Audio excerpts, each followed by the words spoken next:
नमस्कार, मैं अभिषेक कुमार आप सभी का स्वागत करता हूं फोकस स्टडी विद अभी में। तो आप सभी को मेरा जय गुरु। जेपीएससी सीडीपीओ के जितने भी स्टूडेंट्स हैं, तो आज हम लोग डे नंबर 4 में पहुंच चुके हैं और आज हम लोगों का चौथा मैराथन होने वाला है। अगर आपने डे 1 की बात करनी है तो डे 1 में हमने क्या कवर किया था, तो कंप्लीट इंडियन नेशनल कांग्रेस हमने डे 1 में कंप्लीट कर लिया। मतलब एक एक पॉइंट यहाँ से आपके सवाल अगर आएंगे तो नहीं छूटेंगे। ये आपका 11वीं जेपीएससी में यहाँ से सवाल आपका पूछा गया। फिर हमने इंडियन इंटरनेशनल ऑर्गेनाइजेशन, जितने भी इंटरनेशनल ऑर्गेनाइजेशन थे, साथ के साथ उसके फैक्चुअल डाटा भी कवर किया और साथ के साथ हमने पूरे के पूरे करंट अफेयर को भी कवर किए हैं। 11वीं जेपीएससी में देखेंगे तो 3 से 4 सवाल आपके यहाँ से भी पूछे गए थे। इसके बाद डे 3 में हमने स्केलेटन सिस्टम बायोलॉजी वाला सेक्शन पूरा का पूरा एनसीईआरटी का निचोड़ हमने आपको कंप्लीट करवा दिया है। तो आज हम लोग क्या करने वाले हैं, तो देखिए आज जो डे नंबर 4 होगा, जिसमें हम लोग क्या बात करने वाले हैं, जो पॉलिटी का एक सबसे इंपॉर्टेंट सेक्शन है, जहां आपके संवैधानिक जो आपका संविधान का जो विकास हुआ है, यानी जो हमने संविधान सभा यानी कि कॉन्स्टिट्यूशनल असेंबली की जो हमने मांग की थी, उस मांग से पहले जो भी एक्ट या फिर कह सकते हैं कि जिस प्रकार से सबसे पहले कंपनी ने हम लोगों के ऊपर रूल किया, ईस्ट इंडिया कंपनी, साथ के साथ उसके बाद जिस प्रकार से ब्रिटेन में पार्लियामेंट के द्वारा जो भी एक्ट पास करा करके हम लोगों के ऊपर कंपनी के थ्रू रूल करवाया, वो सभी एक्ट हमारे एग्जाम के लिए इंपॉर्टेंट होता है। तो 1773 के रेगुलेटिंग एक्ट से हम लोग स्टार्ट करेंगे और गवर्नमेंट ऑफ इंडिया एक्ट 1935 तक चीजों को कवर करेंगे। लेकिन आप तैयारी कर रहे हैं, लेकिन आपको यह पता होना चाहिए कि जो आपकी तैयारी हो रही है पेपर 1 और पेपर 2 के लिए, मैं फिर से कहूं कि आपको सबसे पहले पेपर 2 कंप्लीट करना है, जिसमें आपको साइंस का सेक्शन और रीजनिंग का सेक्शन इस 30 दिन में आपको कंप्लीट कर लेनी है और इसको बड़े ही आराम से किया जा सकता है। इसमें मैंने कल ही आपको बतलाया है, टोटल 10 टॉपिक आपको पढ़ने हैं। अगर आप खुद से पढ़ सकते हैं या आपके पास कहीं से भी कोई भी कंटेंट है, कोई भी कोर्सेस है, उससे 10 टॉपिक कंप्लीट करेंगे। वीडियो जाकर देख लीजिएगा कल वाली।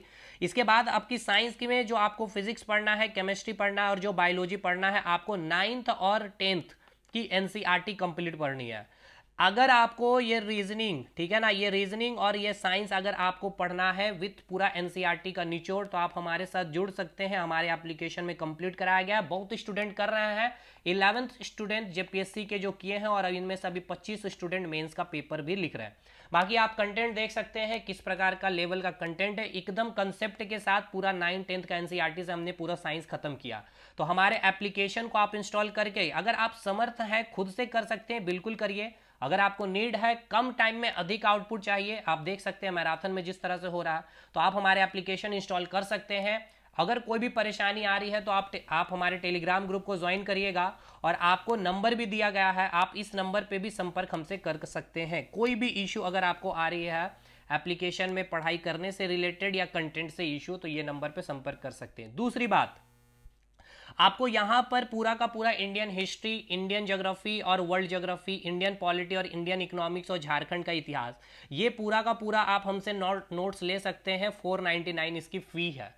अब देखिए, मैं कहा हूं कि अगर आपको नीड है, लगता है कि जिस तरह का कंटेंट मैंने दिया है या जो मैं आप दिखा रहा हूं मैराथन में दे करके भी, ऐसा नहीं कि ये सारी चीजें पेड है भाई। देखिए, ये पूरा आप इंडियन हिस्ट्री का आप एंशिएंट वाला पार्ट यूट्यूब से मेरा कर लीजिए, फ्री ऑफ कॉस्ट है। 8 घंटे का वीडियो है भाई। झारखंड का इतिहास 4 घंटे, 8 घंटे का ये भी लेक्चर है। इसमें आपको केवल रिबोल्ट्स खुद से करना है। ये आर्ट एंड कल्चर का सेक्टर 3.5 घंटा में मैंने पूरे यूट्यूब पे करवा रखा है। ये विश्व भूगोल पूरा कंप्लीट है, मैंने 4.5 घंटे में कंप्लीट करा रखा है। तो ये सब फ्री है। तो लेकिन हाँ, अब समय कम है, ये आपका इन्वेस्टमेंट है। और आपको पता है ना, शेयर मार्केट में जिस प्रकार से हम लोग क्या करते हैं, इन्वेस्टमेंट करते हैं, क्योंकि एक अच्छी खासी रिटर्न है। तो आपका अगर पेपर प्री निकल रहा है तो समझ सकते हैं इस 499 फी में या 399 के साइंस और रीजनिंग से इन्वेस्टमेंट से अगर पेपर निकल रहा है तो बहुत बड़ी बात है। बाकी ये आप स्वतंत्र हैं, कहीं से भी कुछ भी पढ़िए, इसके लिए कोई दिक्कत नहीं है। बाकी चलिए आज का कंटेंट पे हम लोग बात करते हैं। हमारे टेलीग्राम ग्रुप को ज्वाइन कर लीजिएगा, सबसे इंपॉर्टेंट बात यह है। और इस नंबर पे आप हमसे संपर्क कर सकते हैं जिनको नोट्स चाहिए। तो चलिए बात करते हैं, शुरू से शुरुआत करते हैं भारत का संवैधानिक विकास। देखिए, नाम से समझिए, कॉन्स्टिट्यूशनल डेवलपमेंट ऑफ इंडिया। कहने का मतलब यह है कि भारत में संविधान का विकास कैसे हुआ। मैंने ये नहीं कहा संविधान का निर्माण, मेकिंग ऑफ कॉन्स्टिट्यूशन ये अलग चैप्टर है जिसको हम कहते हैं कॉन्स्टिट्यूशनल असेंबली। देखिए, कुछ चीजों को आपको समझना है। हम आपने जब लक्ष्मीकांत पढ़ा, अब देखिए इसमें आपको क्या मिल रहा भाई, अगर आप देखते हैं इसमें आपको क्या मिल रहा है, इसमें इन द सेंस कि मतलब ये जो आप मेरे नोट्स लिए हैं भारतीय राज्य व्यवस्था, इसमें पूरा लक्ष्मीकांत का निचोड़ ही है 200 पेज, 20 पेज अगर पर डे पढ़िएगा आपका खत्म हो जाएगा।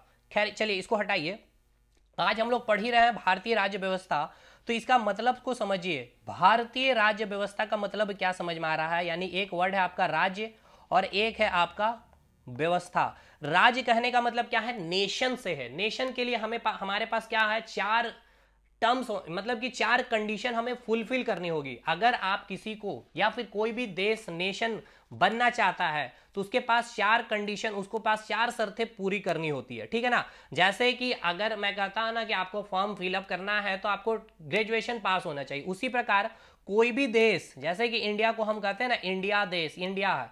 तिब्बत नहीं है, तिब्बत कोई कंट्री नहीं है, नेशन नहीं है, लेकिन इंडिया है। क्यों है, क्योंकि चार शर्तें हैं उसके लिए। पहला शर्त ये कि एक अच्छी खासी जनसंख्या होनी चाहिए, बिल्कुल भारत की है। दूसरा, एक बाउंड्री, एक क्षेत्र होना चाहिए, बिल्कुल हमारे पास बाउंड्री है। तीसरा, एक सरकार, एक यहां पर क्या होना चाहिए, एक स्टेबल सरकार होनी चाहिए जो देश को चला सके, बिल्कुल सरकार है हमारे पास। और सोवरेन, सोवरेन करने का मतलब यह है कि अपने देश के लिए, ठीक है ना। सोवरेन करने का मतलब सिंपल सा बात यह है कि अपने, मतलब वैसा देश जिसकी सरकार खुद भी कोई भी नियम अपने देश के लिए बना सकता है, तो वैसे देश को हम क्या कर सकते हैं, नेशन या राष्ट्र, या फिर उसे ही हम कहते हैं राज्य। लेकिन तिब्बत के केस में देखिएगा तो उसके पास अपनी पॉपुलेशन है, उसकी अपनी एक बाउंड्री है, उसके पास अपनी एक सरकार भी है, लेकिन उसकी सरकार कोई भी डिसीजन चाइना के सरकार के बिना पूछे नहीं ले सकती, यानी कि वो सॉवरेन, संप्रभुता वाला देश नहीं है। और अगर वो सॉवरेन नहीं है तो वो राज्य नहीं हो सकता। अब आइए व्यवस्था की बात, यानी कि सिस्टम, यानी व्यवस्था कहने का, यानी आप जब राज्य व्यवस्था को पढ़ रहे हैं, राज्य व्यवस्था को अगर आप पढ़ रहे हैं तो राज्य क्लियर हो गया। व्यवस्था मतलब क्या है भाई,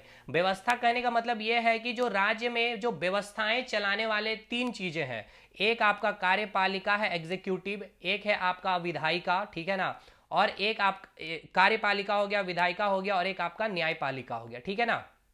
कार्यपालिका, विधायिका, विधायिका कहने का मतलब ये है, यानी लेजिस्लेचर कहने का मतलब ये है, ये क्या करेगा, कानून बनाएगा। यानी कि जो आपके जो संसद में जो सांसद बैठे हुए हैं वो क्या करेंगे, कानून बनाएंगे, ठीक है भाई।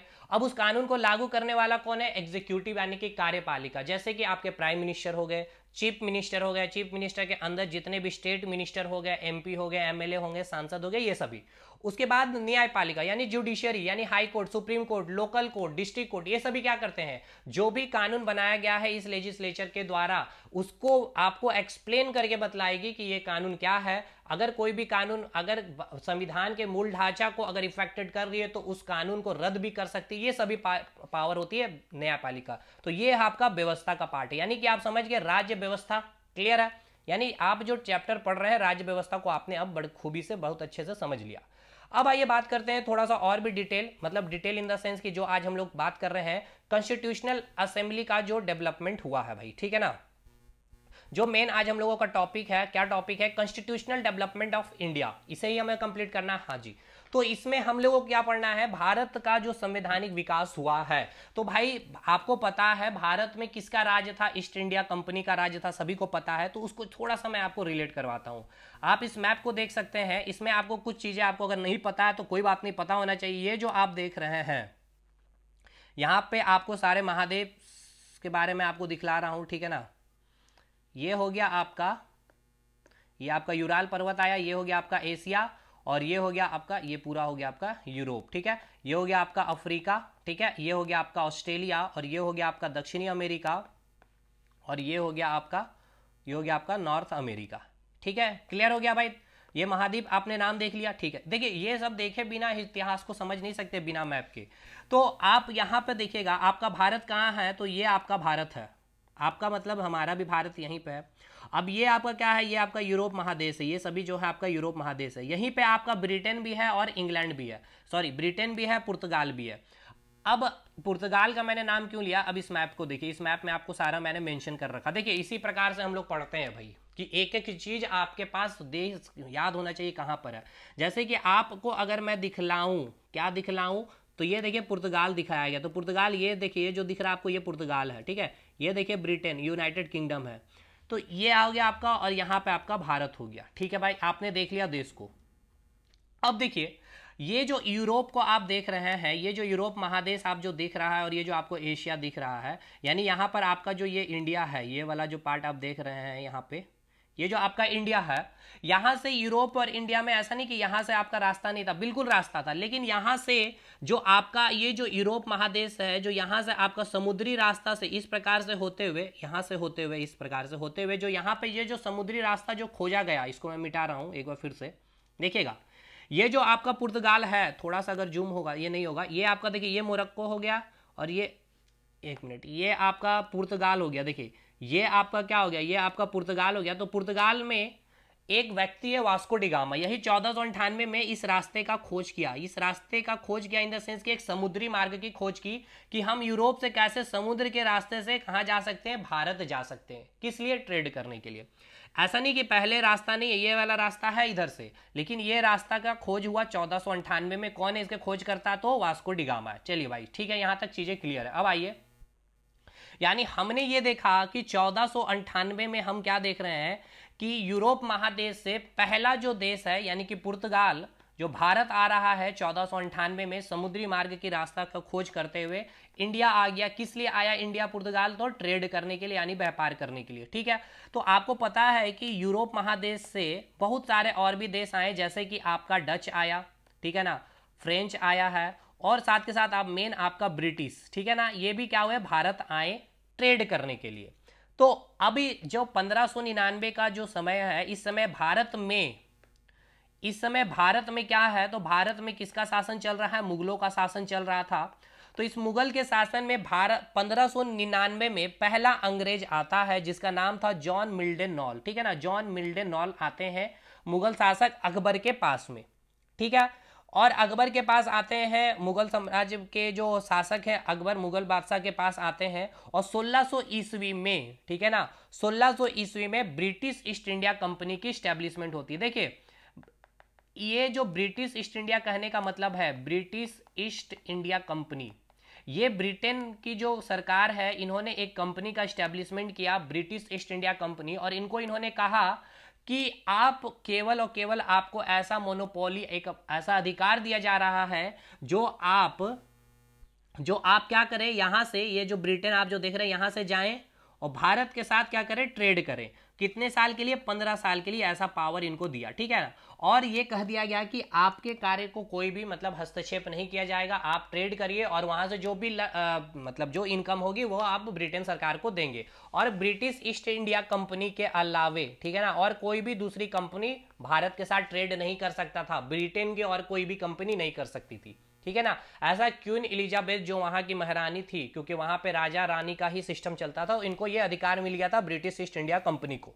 ठीक है, तो 1600 ईस्वी में ब्रिटिश ईस्ट इंडिया कंपनी की स्थापना होती है, और 1605 ईस्वी में, ठीक है ना, 1605 ईस्वी में जो मुगल शासक अकबर की मृत्यु के बाद उसी का बेटा जहांगीर जब शासक बनता है, ठीक है ना, मुगल बादशाह बनता है, तो इस जहांगीर के दरबार में एक अंग्रेज आता है जो उसका नाम था कैप्टन विलियम हॉकिंस। ठीक है, ये सब हिस्ट्री का पार्ट है, हमें पॉलिटी आज पढ़ना, बस मैं आपको कहानी के माध्यम से जोड़ दे रहा हूं कि कैसे इसको हम स्टार्ट करेंगे, एक्ट कैसे आया, ये आपको समझाना चाहता हूं। कैप्टन विलियम हॉकिंस आते हैं और सबसे पहले भारत में क्या करेगा, फैक्ट्री लगवाएगा। भारत में कहां पे? तो मसूलीपट्टनम, सूरत में, यानी कि सबसे पहले फैक्ट्री कहां लग जाती है? मसूलीपट्टनम में। ठीक है, जहांगीर के द्वारा 1613 में मसूलीपट्टनम में फैक्ट्री लगाने की परमिशन दे दिया गया। ठीक है ना, जहांगीर ने दे दिया, और कहां लगाया गया? सूरत में लगाया गया था। इसके बाद अंग्रेजों ने सूरत से क्या किया? व्यापार करना शुरू कर दिया। यानी ये जो आप देख रहे हैं, इसको हटाइए, ये जो आप देख रहे हैं भारत, और भारत में ये जो आप सूरत देख रहे हैं, अब देखिए व्यापार कहां से करेगा? बंदरगाह जहां समुद्र सटा हो, क्योंकि रास्ता ही खोजा गया, समुद्री रास्ता, तो यहां पे ट्रेड करना स्टार्ट हो गया था सूरत के साथ में। ठीक है, अब ये ईस्ट इंडिया जो कंपनी है, ठीक है ना भाई, ध्यान से समझिएगा, ये जो ईस्ट इंडिया कंपनी है, इसके 3 प्रोविंसेस, यानी कि 3 प्रांत हैं, यानी कि इनके 3 मुख्यालय भारत में थे। कहां कहां? तो अगर आपको मैं भारत का मैप बनाकर दिखाऊं, ठीक है ना, देखिएगा,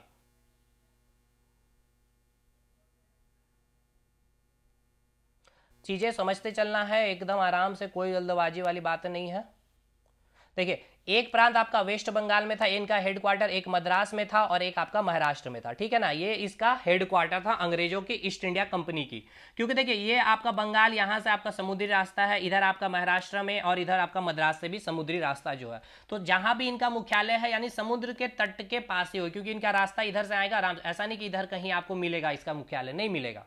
क्लियर है ना। अब देखिए यहाँ पे जो प्रोविंस है, प्रांत है अंग्रेजों की, यहाँ पर क्या होगा, एक गवर्नर जनरल होगा, ठीक है ना। एक क्या होगा, गवर्नर होगा, जनरल माफ करिएगा उल्टा बोल दिया मैंने। यहाँ पे तीनों प्रोविंसेस में एक एक क्या होगा, गवर्नर होगा, ठीक है ना। एक गवर्नर होगा और एक डिप्यूटी गवर्नर होगा और साथ के साथ 24 कोर्ट ऑफ डायरेक्टर होते हैं, ठीक है ना। यानी 24 मेंबर इनके साथ होंगे। ये 24 मेंबर यानी कि जो है ये कहां से है, ब्रिटेन से आए हुए लोग होंगे। क्लियर है, यहां तक चीजें समझ में आ गई अब आपको। अब आगे बढ़ते हैं। ये जो 24 जो मेंबर है ये कहाँ है, तो ब्रिटेन में बैठे हुए। यहाँ पे क्या होगा, ब्रिटेन सरकार के द्वारा कोई भी या ये 24 मेंबर कानून बनाएंगे, उस कानून को यहाँ पे इन गवर्नर तक को भेजा जाएगा और ये गवर्नर क्या करेगी, यहाँ पर इस प्रोविंसेस, इस प्रांत में क्या करेगी, उसको इंप्लीमेंट करेगी, ठीक है। अब इसी समय एक घटना, एक विरोध होता है, एक विद्रोह होता है आपका 1757 का बैटल ऑफ प्लासी, ठीक है।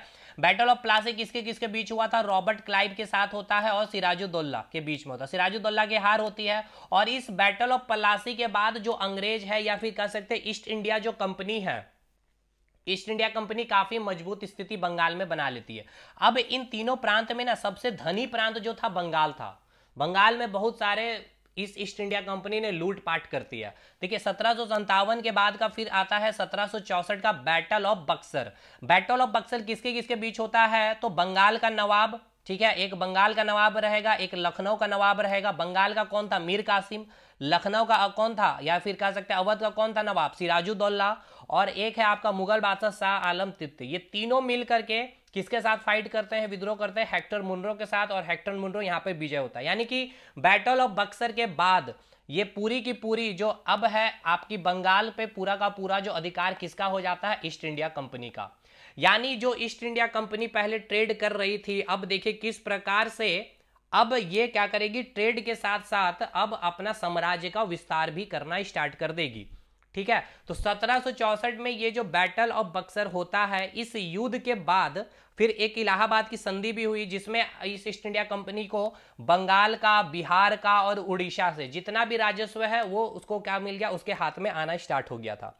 तो इस प्रकार से ये पूरा अब यहाँ से लूटपाट अब स्टार्ट करना लगेगी। देखिए जो कंपनी ट्रेड करने आई थी, देखिए मैं बहुत शॉर्ट में क्लियर कर रहा हूँ, इसको बहुत डिटेल में पढ़ना होता है, उतना समय नहीं है क्योंकि 1 घंटे के लेक्चर में पूरा आज खत्म भी करना है इस एक्ट को। तो अब यहां से फिर क्या देखा जाएगा कि अब 1765 का जो ईस्वी है, 1765 से 1772 का जो समय है, इस समय अभी कौन है, रॉबर्ट क्लाइव गवर्नर है यहाँ का। अब ये क्या करता है, यहाँ पर द्वैध शासन लगा देता है। द्वैध शासन कहने का मतलब क्या आपको समझ में आ रहा है, द्वैध शासन, द्वैध शासन कहने का मतलब है कि दोहरी शासन, ठीक है ना। क्या शासन, दोहरी शासन। दोहरी शासन मतलब दो तरह से आपके ऊपर शासन किया जाएगा। जैसे कि सबसे पहले कि ईस्ट इंडिया कंपनी को आपको क्या करना है, टैक्स देना है, ठीक है, क्लियर है। सेकंड, आपको टैक्स जो वहां के स्थानीय शासक है उसको देना है, और स्थानीय शासक वो उसका 80% आपके ईस्ट इंडिया कंपनी को देगी। तो मतलब जैसे कि हम लोग क्या करते हैं, स्टेट जीएसटी भी देते हैं और सेंटर जीएसटी देते हैं, तो अभी भी हम लोग के ऊपर भी द्वैध शासन प्रणाली है। उसी प्रकार यहाँ पे रॉबर्ट क्लाइव ने क्या किया कि आप एक बार तो ईस्ट इंडिया कंपनी को टैक्स दीजिए ही दीजिए, साथ के साथ वहां की जो सरकार है, स्थानीय सरकार है, उसको टैक्स दीजिए, और ये स्थानीय सरकार उसको जो टैक्स मिला है उसका 80% वो ईस्ट इंडिया कंपनी को देगा। ये हो गया द्वैध शासन प्रणाली, सिस्टम क्लियर हो गया, ठीक है भाई। तो ये जो 1765 से 1772 का जो आपका द्वैध शासन प्रणाली चलता है, इसे कहा जाता है भारत का लूट। बहुत बुरी तरह से भारत को लूटा जाता है इस समय। अभी देखिए ईस्ट इंडिया कंपनी पे अभी किसी का कंट्रोल नहीं है। ईस्ट इंडिया कंपनी डायरेक्ट अपने अकॉर्डिंग काम कर रही है, क्योंकि यहाँ पे 3 प्रोविंसेस है, मद्रास में है, महाराष्ट्र में है और आपका बंगाल में। यहाँ के गवर्नर है, एक डिप्यूटी गवर्नर है और इसके 24 सदस्य जो ब्रिटेन में बैठे हुए हैं। और यहाँ पर इसको क्या किया है, जो क्वीन एलिजाबेथ क्या है, जो ब्रिटेन के जो रानी है, इनको पावर दे रखा है कि आप अपने अकॉर्डिंग ट्रेड करिए, ठीक है ना।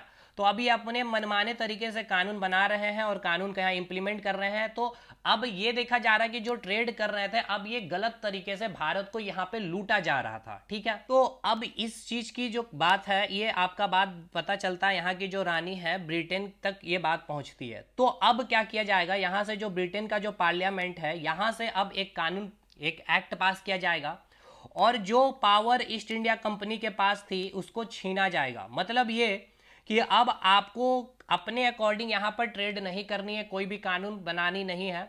अब क्या करना है, यहाँ से मैं आपको कानून बना करके दूंगा और उस कानून को आपको वहाँ पर इम्प्लीमेंट करना है और वहाँ पर मैं अपनी न्यायपालिका भी बैठाऊंगा, कार्यपालिका भी रहेगी और वो न्यायपालिका देखेंगे भी कि आप जो कार्य कर रहे हैं या जो भी कानून को इम्प्लीमेंट कर रहे हैं सही तरीके से कर रहे हैं या नहीं कर रहे हैं। तो यहाँ से अब देखिए किस प्रकार से ईस्ट इंडिया कंपनी पे अब आपका कंट्रोल करना ब्रिटेन में जो गवर्नमेंट है जो ईस्ट इंडिया कंपनी की स्टैब्लिशमेंट की थी वो स्टार्ट करेगी। तो ये जो कंट्रोल करना स्टार्ट करेगी कैसे, कानून बना करके। इसलिए पहला जो है रेगुलेटिंग एक्ट ये पास करेंगे 1773 में। समझ में आया ये एक्ट कैसे स्टार्ट हुआ। चलिए ये बहुत ही मैंने इस तरीका से बतलाया है कि बहुत ही डिटेल पार्ट है इसको, लेकिन मैंने बड़ी शॉर्ट में इसको क्लियर कर दिया हूं कि भाई अगर मैं आपको डायरेक्ट यहाँ से बताना स्टार्ट कर दूं कि संवैधानिक विकास हुआ 1773 का रेगुलेटिंग एक्ट, तो ये कोई कहानी तो है नहीं भाई। आखिर ये एक्ट क्या है, आखिर ये एक्ट कैसे आया, तो अब समझ में आ रहा ना कि जो ईस्ट इंडिया कंपनी थी जो अपने ऊपर किसी का कंट्रोल नहीं था, इस ईस्ट इंडिया कंपनी के अपने मनमाने तरीके से जो क्या कर रही थी, ट्रेड कर रही थी और कानून बना करके जो बक्सर का जो युद्ध हुआ था उसके बाद पूरा कंट्रोल ही क्या हो गया था, बंगाल के पास आ गया। बंगाल का जो पूरा कंट्रोल इसके पास आ गया था, कानून बना करके भारत को लूटा जा रहा था। तो जब ये कहानी ब्रिटेन के पार्लियामेंट तक पहुंचती है, ब्रिटेन के सरकार तक पहुंचती है, तब ब्रिटेन की सरकार यहां से फिर फरमान भेजती है कि आप जो है अपने नीतियों पे अपने अकॉर्डिंग काम नहीं करेंगे, यहां से मैं आपको कानून बना करके भेजूंगा, उस कानून को आप वहां इंप्लीमेंट करेंगे और उसको भी रिव्यू करने के लिए हर 20-20 साल में, ठीक है ना, एक एक्ट आते जाएगा कि आपको जो कानून दिया गया है आप कानून को कितने अच्छे तरीके से आपने इंप्लीमेंट किया है कि नहीं किया, ये सारी चीजें। ठीक है भाई, चलिए ये हो गई बात। तो जो सबसे पहला एक्ट ब्रिटेन से पास किया गया था यह था आपका 1773। देखिए अभी एक्ट जो बन करके कानून आ रहा, कहां से आ रहा, ब्रिटेन से आ रहा। ये आ तो रहा ब्रिटेन से, लेकिन इसको इंप्लीमेंट करने वाला कौन है, ये ईस्ट इंडिया कंपनी है। मतलब कहीं ना कहीं अभी ये एक्ट आ रहा किसके लिए, हम लोगों के लिए ऊपर आ रहा, भारतीयों के ऊपर आ रहा है। भारतीयों पे कैसे राज्य करना है, ईस्ट इंडिया कंपनी राज्य करेगी इस एक्ट के माध्यम से। तो देखिए इनडायरेक्टली ब्रिटेन गवर्नमेंट है शामिल, लेकिन पूरी तरह से जो कंट्रोल इसके ऊपर है अभी ईस्ट इंडिया कंपनी की है तो इसके ऊपर कंट्रोल, लेकिन ये इसके अकॉर्डिंग ये कंट्रोल करेगी। समझ में आइएगा ना, क्योंकि देखिए कुछ समय के बाद अभी मैं आपको फिर बतलाऊंगा कि अब ईस्ट इंडिया कंपनी का पूरा बीच से बीच इसको हटा दिया जाएगा ब्रिटेन गवर्नमेंट, और ये अपने ब्रिटेन गवर्नमेंट अपने ही अकॉर्डिंग अब फिर पूरा राज करेगा। अभी ये ईस्ट इंडिया कंपनी के थ्रू राज कर रही है और टैक्स लेगी। ठीक है, इसको देखते चलिएगा। चलिए सारा पॉइंट यहां पर है, जो पॉइंट नहीं है वो उसको मैं यहाँ लिखते जाऊंगा, आप उसको नोट डाउन करते चलिएगा। 1773 का एक रेगुलेटिंग एक्ट आता है, ठीक है ना, भारत में भेजा जाता है 1773 का रेगुलेटिंग एक्ट। इस समय जब 1773 का रेगुलेटिंग एक्ट भेजा जाता है तो इस समय प्राइम मिनिस्टर कौन था, तो लॉर्ड नॉर्थ था। वेरी वेरी इंपॉर्टेंट, आपसे पूछा जाएगा 1773 का जो रेगुलेटिंग एक्ट आया था उस समय ब्रिटिश का प्राइम मिनिस्टर कौन था, तो लॉर्ड नॉर्थ था। क्लियर हो गया भाई, चलिए आगे आते हैं। मेन इस एक्ट का जो ऑब्जेक्टिव उद्देश्य क्या था, कंपनी का जो भ्रष्टाचार है, यानी जो कंपनी जिस प्रकार से लूटपाट कर रही थी उसकी समाप्ति करनी है। क्लियर है। दूसरा क्या था, भारत और इंग्लैंड से कंपनी के शासन को नियंत्रित करना था। भारत और इंग्लैंड में कंपनी का, यानी जो कंपनी शासन कर रहा था जिस तरीके से, उसको क्या करना था, कंट्रोल करना था। नाम ही है रेगुलेटिंग एक्ट। अब हर 20-20 साल में रेगुलेट करने के लिए एक्ट आएगा, इसलिए नाम रखा गया 1773 का रेगुलेटिंग एक्ट। नेक्स्ट, अब यहां पर एक चीज इंपॉर्टेंट देखना है कि ईस्ट इंडिया कंपनी को, यानी जो ईस्ट इंडिया कंपनी है, हर 20 साल के लिए व्यापारिक अधिकार प्राप्त किया गया। यानी कि इस एक्ट में कहा गया ईस्ट इंडिया कंपनी को कि अभी से लेकर के 1773 से लेकर के 1793 तक, यानी 20 साल तक अभी आपको एक अधिकार दिया गया है कि आप ट्रेड करेंगे भारत के साथ। ठीक है, साथ के साथ यहां पर जो बंगाल का जो गवर्नर था उसको एक पावर दिया गया कि आपको पावर को बढ़ा दिया गया है, अब आपको बंगाल का गवर्नर जनरल बना दिया गया है। मतलब ये कि आप ऑफिस में बैठे थे, आपके ऑफिस में एक लेटर आता है और आपका पोस्ट को क्या किया गया है, आपको इंक्रीज कर दिया गया, गवर्नर से लेके आपको बना दिया गवर्नर जनरल। तो कौन व्यक्ति है, आप ही हैं, यानी कि वारेन हेस्टिंग है। तो लास्ट कौन था गवर्नर जनरल, बंगाल का गवर्नर कौन था आपसे पूछेगा तो वारेन हेस्टिंग। और फर्स्ट गवर्नर जनरल बंगाल का कौन बन जाएगा भाई, आप ही बैठे थे ऑफिस में, आप अंतिम बंगाल का गवर्नर थे, फिर आप ही के पद को बढ़ा दिया गया ऊपर, यानी कि गवर्नर जनरल बना दिया गया, तो आप ही हुए ना। क्लियर है यहाँ से, ठीक है भाई। से पूछा जाएगा कि लास्ट गवर्नर ऑफ बंगाल कौन था, तो वारेन हेस्टिंग था। First governor general of Bengal कौन था, तो वारेन हेस्टिंग था। अब कार्यपालिका, देखिए जो कार्यपालिका का जो हेड भी था, यानी कि एग्जीक्यूटिव, कार्यपालिका का मतलब आप समझ पा रहे हैं ना, कि जो कानून बना करके ब्रिटेन पार्लियामेंट से भेजी जाएगी उसको जो यहाँ पर क्या करना है, एग्जीक्यूट करना है, यानी उसको जो लागू करेगा उसका जो हेड होगा वो वारेन हेस्टिंग ही था। ये भी आपका पूछा गया सवाल है। तो इसी 1773 के जो रेगुलेटिंग एक्ट है, इसी एक्ट में आपका 1774 में सुप्रीम कोर्ट की स्टैब्लिशमेंट की गई कलकत्ता में, ठीक है ना, जिसके मुख्य, ये बहुत इंपॉर्टेंट आपसे पूछा गया सवाल है कई बार, ये जो सुप्रीम कोर्ट का स्टैब्लिशमेंट हुआ था सबसे पहले 1774 में, कहाँ, कलकत्ता में। कब हुआ था, 1774 में। 1773 के रेगुलेटिंग एक्ट से, ये सब स्टेटमेंट बेस्ड का क्वेश्चन दे दिया जाएगा कि 1773 के रेगुलेटिंग एक्ट के संबंध में कौन सा कथन सत्य है। पहला, सुप्रीम कोर्ट का स्थापना हुआ था कलकत्ता में, ये सही स्टेटमेंट है। तो जो सुप्रीम कोर्ट का स्थापना हुआ था उसका जो चीफ जस्टिस कौन था, लॉर्ड इलिजा इम्पे थे, और उसके 3 अदर जज के नाम याद रखना है, लॉर्ड हाइड, चेम्बर और लिमनास्टर। क्लियर हो गया, ये 3 चीजें क्लियर है भाई। अब देखिए इसके अलावे भी आपको यहाँ पर कुछ कुछ चीजें याद करनी होगी। एक्ट में और भी एक इंपॉर्टेंट काम आपको याद रखना है। देखिए सबसे पहले ये वारेन हेस्टिंग का ये भी पॉइंट याद रखिएगा जो मैंने आपको बतलाया था अभी, कि जो वारेन हेस्टिंग है आपकी, ठीक है ना, ये जो आपका वारेन हेस्टिंग है, इसी ने 1765 से और 1772 में जो डुअल शासन यानी कि द्वैध शासन प्रणाली जो लागू किया था आपके रॉबर्ट क्लाइव ने, ये आपके एग्जाम में पूछा भी जाता है, ये हिस्ट्री का पार्ट है आपके। तो इसको क्या किया, वारेन हेस्टिंग ने सबसे पहले क्या किया, खत्म किया आकर के ये द्वैध शासन को, यानी कि एक टैक्स आप ईस्ट इंडिया कंपनी को दीजिए और एक टैक्स वहां के जो स्थानीय सरकार है उनको पे करिए, और ये स्थानीय सरकार क्या करेगी, जो टैक्स मिला है उसका 80% टैक्स वो ईस्ट इंडिया कंपनी को देगी। ये हो गया द्वैध शासन प्रणाली। तो इसको खत्म करने वाला कौन था, वारेन हेस्टिंग। ये आपके एग्जाम में पूछा जाएगा, ये सब पूछा गया सवाल है।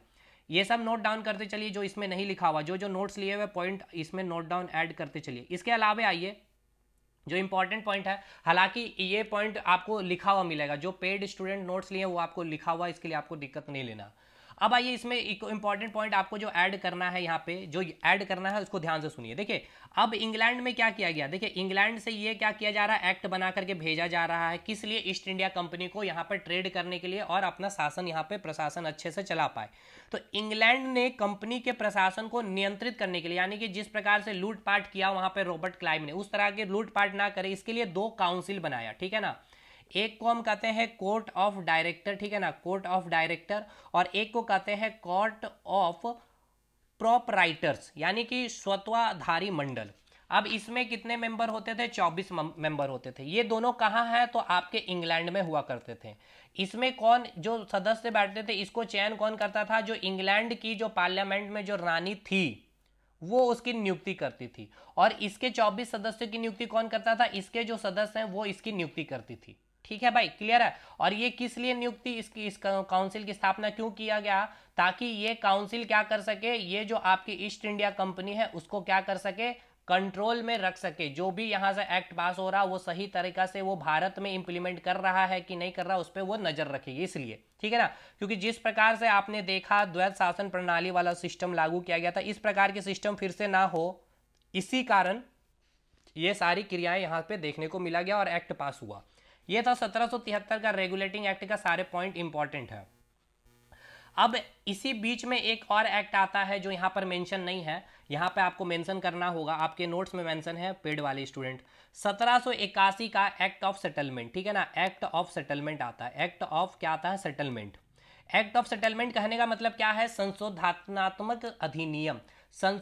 संशोधनात्मक अधिनियम यानी कि जो 1773 का जो रेगुलेटिंग एक्ट आया उसमें कुछ संशोधन किया गया ब्रिटेन के गवर्नमेंट के द्वारा। ठीक है ना, ब्रिटेन के पार्लियामेंट से ये एक्ट भेजा गया 1781 में, ताकि जो 1773 में ये जो एक्ट में जो भी कानून भेजे इसमें कुछ संशोधन करने के लिए। तो ये संशोधन करने के लिए किस नाम से भेजा, 1781 का एक्ट ऑफ सेटलमेंट भेजा गया। ठीक है, इसमें क्या किया गया, जो बंगाल का जो गवर्नर जनरल था, ठीक है ना, जो बंगाल का गवर्नर जनरल था, बंगाल का गवर्नर जनरल कौन है अभी आपका, वारेन हेस्टिंग है। अभी मैंने आपको बतलाया है कौन है, तो वारेन हेस्टिंग है। यानी ये आपका जो बंगाल आप देख रहे हैं, ठीक है। ये जो आपका बंगाल यहाँ पे जो दिख रहा है, ये आपका मद्रास हो गया, ये महाराष्ट्र हो गया। यहाँ पे जो वारेन हेस्टिंग बैठा हुआ है, इस संशोधन में ये कहा गया कि जो बंगाल का गवर्नर है, यानी कलकत्ता में जो सरकार चला रही है अभी, उसकी पावर को क्या किया गया, बढ़ा दिया गया। कहा गया कि अब जो है आप बिहार की भी, ठीक है ना, साथ के साथ अब आप उड़ीसा की भी, क्लियर है, बिहार और उड़ीसा कि क्या कर सकते हैं आप वहां पर, उसके लिए कानून बनाने का आपका अधिकार आपको दे दिया गया। क्लियर है। और दूसरी सबसे इंपॉर्टेंट कि आपको जो है न्यायालय की जो अधिकारिता है उससे आपको मुक्त किया गया। मतलब आपको न्यायालय के परमिशन का आपको वेट नहीं करना है, आप अपने अकॉर्डिंग बिहार में और उड़ीसा में, बंगाल में भी आप अपने अकॉर्डिंग कानून बना सकते हैं। देखिए ये जो एक्ट भेजा गया ना, एक्ट ऑफ सेटलमेंट, ये बड़ा ही इंपॉर्टेंट एक्ट है। जो 1773 का regulating act east India company को रेगुलेट करने के लिए, नियंत्रित करने के लिए भेजा, और इसमें संशोधन करके एक बड़ा पावर दे दिया गया बंगाल के गवर्नर जनरल को। बंगाल, बिहार और उड़ीसा के लिए इस वारेन हेस्टिंग को पावर दे दिया गया कि आप अपने अकॉर्डिंग कानून बना सकते हैं। आपको न्यायालय की, यानी कि जो न्यायपालिका जो ईस्ट इंडिया कंपनी की है, आपको उसकी परमिशन का लेने की कोई जरूरत नहीं है, आप अपने अकॉर्डिंग वहां पे कानून बना सकते हैं। अब ये जो अधिकार वारेन हेस्टिंग को मिलता है, इस अधिकार का ये भरपूर गलत तरीके से इस्तेमाल करेगा। और ये बंगाल प्रांत, देखिए ये तीनों प्रांत में ये बंगाल प्रांत बहुत ही धनी प्रांत था, इसको इतना लूटेगा, इतने गलत तरीके से लूटेगा, और ये लूट करके बंगाल को पूरा गरीब देश बना देता। देखिए ये क्या करेगा, क्योंकि अभी आपको मैंने बताया कि 1774 में सुप्रीम कोर्ट की स्टैब्लिशमेंट हुआ। अब ये वारेन हेस्टिंग क्या करेगा ना, इस लॉर्ड एलिजा इम्पे से ही क्या करता है, दोस्ती कर लेगा। क्योंकि भाई अब ये न्यायालय से परमिशन लेने की इसकी जरूरत नहीं, इससे अच्छी खासी दोस्ती हो गई। अब अपने मनमाने तरीके से कोई भी कानून बनाएगा। अगर कोई भी उसका विरोध कर रहा था भारतीय, उसको क्या कर रहा था, सीधा उस पर कोई भी गलत इल्जाम लगा करके या तो फांसी चढ़ा दिया जा रहा था या उसकी गिरफ्तारी कर ली जा रही थी। ठीक है, क्योंकि ये गलत पावर इसको दे दिया गया, और इस गलत पावर का इसने भरपूर इस्तेमाल किया और भारत को बड़े ही बुरी तरीके से लूटा भी इसने। चलिए यहां तक क्लियर है भाई। ये पॉइंट यहाँ पे नहीं लिखा हुआ, नोट्स में लिखा हुआ है, नोट्स में आप आराम से पढ़ लेंगे, कोई दिक्कत नहीं है। अब आगे बढ़ते हैं। अब इसके बाद जस्ट 1781 के बाद जो संशोधनात्मक जो अधिनियम भेजा गया, इसके बाद आया पिट्स इंडिया एक्ट 1784 में। ये सबसे छोटी अधिनियम थी। आपके एग्जाम के पीसीएस में पूछा गया सबसे छोटा अधिनियम कौन सा था, तो यही याद रखिएगा, ये आपका पिट्स इंडिया एक्ट जो था सबसे छोटा अधिनियम था। ठीक है भाई, ये पॉइंट याद रखिएगा। चलिए हटाइए इसको, ये पॉइंट याद रखेंगे, वो लिखा हुआ। अब इस एक्ट के तहत क्या हुआ, कंपनी से जो प्रशासन थी, यानी कि जो इस एक्ट के माध्यम से, ये 1784 में फिर से एक एक्ट भेजा गया, और जो कंपनी के पास जो, देखिएगा यहां पर जो कंपनी से जो प्रशासन था और जो व्यापार था, इन दोनों को अलग कर दिया गया। मतलब कहने का ये मतलब है कि जो ईस्ट इंडिया कंपनी के पास ट्रेड भी करने का पावर था और व्यापार करने का, सॉरी, ये एक शासन भी, यानी भारतीय के ऊपर जो शासन करेगा उसका भी पावर दे दिया गया था ब्रिटेन के द्वारा। अब क्या किया गया, इस एक्ट के तहत इसको क्या किया गया, अलग अलग कर दिया गया। मतलब अब आप क्या करें, केवल व्यापार करें, प्रशासन करने का काम हम लोग करेंगे। ईस्ट इंडिया कंपनी का एक अधिकार अब छीन लिया गया, क्योंकि जो यहाँ पे अभी आपको बताया कि जो वारेन हेस्टिंग को ये जो पावर मिल गई थी, इस पावर का इसने बहुत ही गलत तरीके से इस्तेमाल किया। और ये गलत तरीके से जब इस्तेमाल किया, तो इसके बाद से फिर से यहाँ से इंग्लैंड से एक्ट पास किया गया, और इस एक्ट के तहत क्या किया गया, जो प्रशासन है और जो व्यापार है ईस्ट इंडिया कंपनी से छीन लिया गया, अलग अलग कर दिया गया कि अब आप केवल व्यापार करेंगे। क्लियर है। सबसे अल्पकालीन अधिनियम था, देखिए यहां लिखा हुआ सबसे कम समय के लिए ये रहा था। तीसरा सबसे इंपॉर्टेंट, समझ में आ गया ना आपको, कि ट्रेड वर्क, यानी कि जो भी व्यापारिक कार्य है, इसकी जिम्मेदारी किसको दे दी गई, कोर्ट ऑफ डायरेक्टर के पास रखी गई। यानी कि कोर्ट ऑफ डायरेक्टर, आपको समझ में आ रहा ना, कोर्ट ऑफ डायरेक्टर, इसमें जो 24 मेंबर सदस्य हैं वो क्या कर रहे थे, ईस्ट इंडिया कंपनी को रेगुलेट कर रहे थे ट्रेड में। तो ये पूरा का पूरा कंट्रोल दे दिया गया ईस्ट इंडिया कंपनी को, यानी कि कोर्ट ऑफ डायरेक्टर के पास चली गई है। और जो प्रशासनिक कार्य है, एक और काउंसिल बनाया गया, बोर्ड ऑफ कंट्रोल। ठीक है ना, बोर्ड ऑफ कंट्रोल, इसे ही नियंत्रक मंडल कहते हैं, जो इंग्लैंड में था। वो अब क्या करेगा, प्रशासन करेगा। इसमें टोटल 6 मेंबर थे, ये सब याद रखेगा, ये सब मेंबर वगैरह ये सब पूछ सकता है आपके एग्जाम में। ठीक है भाई, तो इस प्रकार से देखिए अब ईस्ट इंडिया कंपनी से धीरे धीरे पावर छीना जा रहा है। अब आप केवल व्यापार कर सकते हैं। अब कोर्ट ऑफ डायरेक्टर का काम क्या है, कोर्ट ऑफ डायरेक्टर जो है आपके, यानी जो कोर्ट ऑफ डायरेक्टर है आपका, वो जिसमें 24 सदस्य हैं, जो ईस्ट इंडिया कंपनी को क्या कर रहा था, रेगुलेट कर रहा था। इसका काम क्या है, जो गवर्नर जनरल है बंगाल का, है ना, बंगाल के गवर्नर जनरल द्वारा जो भी अगर कोई भी डिसीजन लिया गया है, तो उसके डिसीजन को ये चेक करेगा कि ये सही प्रॉपर वे में तो डिसीजन लिया, कहीं अपना पावर का गलत इस्तेमाल तो नहीं कर रहा, और अगर गलत इस्तेमाल करेगा तो तुरंत ये क्या करेगा, इसको रद्द करने की इसकी पावर थी ये कोर्ट ऑफ डायरेक्टर के पास। ठीक है, तो अब देखिए, अब जो वारेन हेस्टिंग ने जिस प्रकार से लूटपाट मचाई न्यायपालिका के साथ, जो उसके परमिशन को, मतलब जो न्यायपालिका का भी पावर उसके थे वारेन हेस्टिंग को दे दिया गया था, जो गलत इस्तेमाल किया गया। तो इस प्रकार से अब देखिए कोर्ट ऑफ डायरेक्टर के पास पावर दिया गया कि अब आप देखेंगे ईस्ट इंडिया कंपनी को कि कहीं ये गलत तरीके से तो अपने पावर का यूटिलाइज तो नहीं कर रहे हैं। ठीक है, चलिए ये देखिए, ये हो गया बात यहाँ पे। इसके बाद आगे बढ़ती है बातें, तो आपको देखा गया यहाँ पे कि जो वारेन हेस्टिंग था आपका, जो बहुत ही लूटपाट मचाया, इस पे इम्पीचमेंट लगाया गया। इम्पीचमेंट यानी महाभियोग। आपने देखा है इंडियन पॉलिटी में जो राष्ट्रपति है उनको हटाने का ये एक प्रोसेस होता है, इम्पीचमेंट प्रोसेस। महाभियोग के द्वारा क्या किया गया, इसको ब्रिटिश बुला लिया गया, और जो बंगाल का जो गवर्नर जनरल ये बनाए हुए थे इनको इस पद से हटाया गया, और लॉर्ड कॉर्नवालिस को बंगाल का गवर्नर जनरल बना करके भेजा गया। ठीक है ना भाई, तो ये सबसे इंपॉर्टेंट कार्य, इसको याद रखना है। इसके बाद यहां से इसी 1773 का जो रेगुलेटिंग एक्ट आया था, कब तक, 20 साल के लिए। तो अब इसका 20 साल कंप्लीट हो रहा है 1793 में, तो इसके लिए फिर से 1793 में देखिए एक एक्ट आएगा, चार्टर एक्ट। तो देखिए यहां लिखा गया, ईस्ट इंडिया कंपनी को 20 साल तक व्यापारिक अधिकार मिला था, उनके अधिकार को बढ़ाने के लिए एक चार्टर एक्ट भेजा गया। तो यही एक्ट आया 1793 में। ये एक्ट किस लिए भेजा गया, ताकि ईस्ट इंडिया कंपनी को व्यापार करने का फिर से 20 वर्षों के लिए अधिकार दिया गया। देखिए अब ऐसा मत सोचिए कि 20 वर्ष के लिए फिर से अधिकार दिया फिर से लूटेगा, नहीं। देखिए अब लूटने का तरीका अलग होगा, समझिए कैसे। क्योंकि पहले जो अधिकार था ईस्ट इंडिया कंपनी के पास, ये इनडायरेक्ट वे में लूट रहे थे, मतलब इनके पास किसी के ऊपर हाथ नहीं था, ये कोई किसी के अंडर नहीं थे, ये धनाधन लूटे जा रहे थे। अब इसके लिए एक कोर्ट ऑफ डायरेक्टर बना दिया गया है इंग्लैंड में, यहाँ पे 24 मेंबर बैठे हुए, वो सारा इसको क्या कर रहे हैं, चेक कर रहे हैं कि ईस्ट इंडिया कंपनी ट्रेड तो सही कर रहे हैं, शासन तो इससे छीन ही लिया गया है।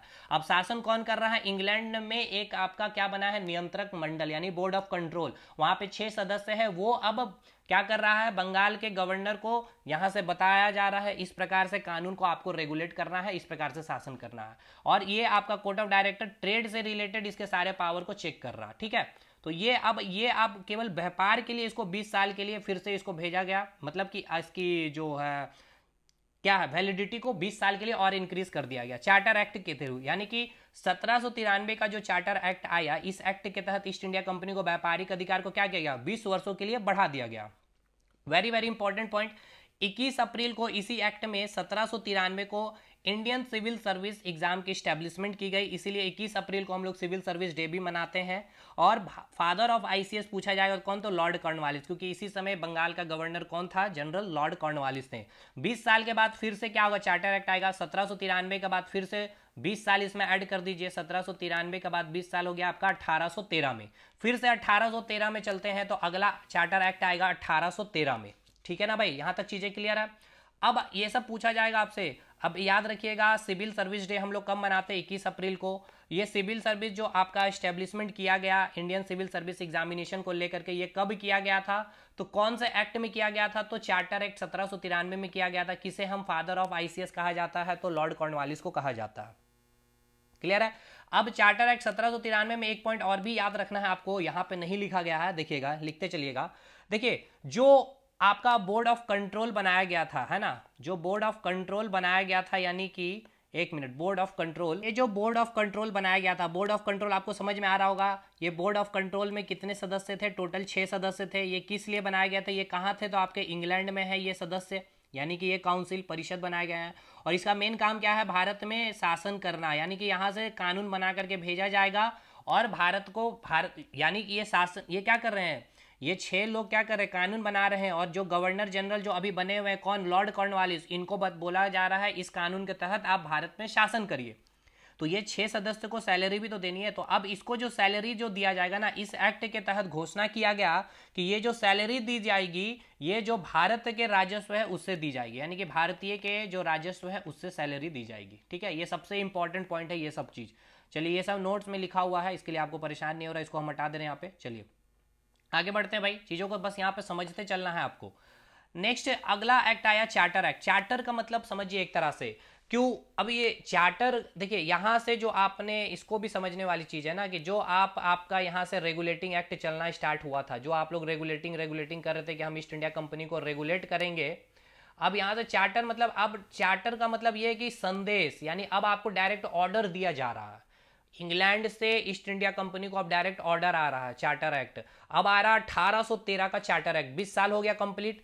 1793 के बाद 20 साल ईस्ट इंडिया कंपनी की पूरी हुई। अब इस एक्ट में देखिए क्या क्या काम हुआ। अब इस एक्ट में 1813 का जो एक्ट आया, इस एक्ट में सबसे इंपॉर्टेंट पॉइंट याद रखना है क्या, कि इस एक्ट के तहत ना भारत में कई ईसाई मिशनरियों को भेजा गया। यहाँ पे बहुत सारे ईसाई मिशनरियां आए और यहाँ पे धर्म परिवर्तन बहुत तेजी से यहाँ पे किया गया। बहुत भारतीय जो हिंदू हैं या जो भी धर्म के थे उनको ईसाई धर्म में परिवर्तन किया गया, यानी धर्म परिवर्तन यहाँ पर इस एक्ट में ईसाई मिशनरियों का काफी ज्यादा यहाँ पर आगमन देखने को मिला, यानी कि ईसाई धर्म के प्रचार प्रसार यहाँ पे किए गए। यानी भाई समझिए, इस एक्ट के तहत जितनी ईसाई मिशनरियां थी ना उनको भारत भेज दिया गया। अब भारत क्यों भेजा गया था, कि आप ईसाई धर्म का प्रचार प्रसार करिए, लोगों को अपने धर्म परिवर्तन के लिए आप क्या करिए, फोर्सफुली करिए, माइंड वॉश करिए, इस तरह की चीजें यहाँ पे करी गई। सबसे दूसरा इंपॉर्टेंट काम कि जो ईस्ट इंडिया कंपनी की जो ट्रेड मोनोपोली थी उसको समाप्त कर दिया गया। समझिएगा ये पॉइंट को, अभी तक ईस्ट इंडिया कंपनी के पास क्या थी, ट्रेड करने का ही पावर था। सबसे पहले तो ट्रेड भी कर रहा था और शासन प्रशासन भी, यानी कि ट्रेड के साथ साथ एडमिनिस्ट्रेटिव पावर भी ईस्ट इंडिया कंपनी के पास थी। लेकिन वारेन हेस्टिंग ने जिस तरह से काम देखा, इसके पास से शासन पूरी छीन ली गई। एक का क्या बनाया, कोर्ट ऑफ डायरेक्टर बनाया गया और एक बोर्ड ऑफ कंट्रोल बनाया गया। इसमें 6 सदस्य थे, इसमें 24 सदस्य थे। इस 6 सदस्य को सैलरी, यानी कि इसका काम क्या है, भारत में शासन चलाएगा, ये कानून बना के भेजेगा, जो बंगाल का जो गवर्नर है वो उस कानून को इंप्लीमेंट करेगा और इसको सैलरी भारत के राजस्व मिलने लगे। ये जो 24 सदस्य, ये 24 सदस्य क्या कर रहे थे, जो ट्रेड कर रहा है आपका ईस्ट इंडिया कंपनी, ये सही तरीके से अपने ट्रेड को कर रहा है या नहीं कर रहा, या कोई मिसयूज कर रहा पावर को, अगर कर रहा तो इसको ये रद्द करने की क्षमता रखता था। ठीक है, तो ये जो ट्रेड पावर अभी तक जो था, इस एक्ट के तहत अब इसको व्यापार करने का भी अधिकार अब ईस्ट इंडिया कंपनी से छीन लेगी ब्रिटिश ईस्ट इंडिया कंपनी। यानी कि यहां से अब आप देखेंगे, आपको पूछा गया ये सवाल कि ट्रेड मोनोपोली को कब समाप्त कर दिया गया था, किस एक्ट के तहत, तो चार्टर एक्ट 1813 के तहत।